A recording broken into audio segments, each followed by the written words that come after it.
বাংলা নববর্ষ উপলক্ষে ফুলের রাজধানী যশোরের গদখালি বাজারে চলছে ফুলের বেচাকেনা।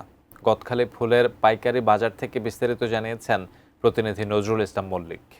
যশোরের ফুলের রাজধানী খ্যাত গদখালি বাজারে যে বাজার থেকে ফুল বিভিন্ন দেশ থেকে বিভিন্ন জেলা থেকে এসে এখান থেকে ফুল ক্রেতারা কিনে নিয়ে যায়, বিশেষ করে পয়লা বৈশাখ উপলক্ষে বাংলা নববর্ষ এখানে ফুলের বেচাকেনার প্রস্তুতি চলছে এবং বেচাকেনা শুরুও হয়েছে।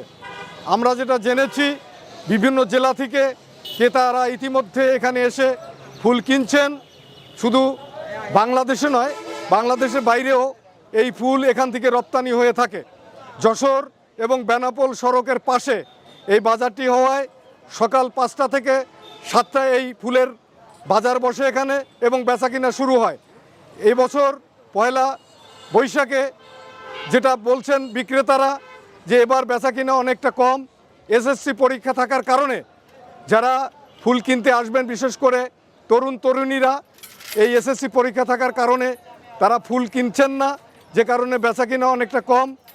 বিশেষ করে বিভিন্ন দিবসে যে ফুলের চাহিদা থাকে, এবছর পয়লা বৈশাখ উপলক্ষে 3টি ফুলের বিশেষ চাহিদা রয়েছে।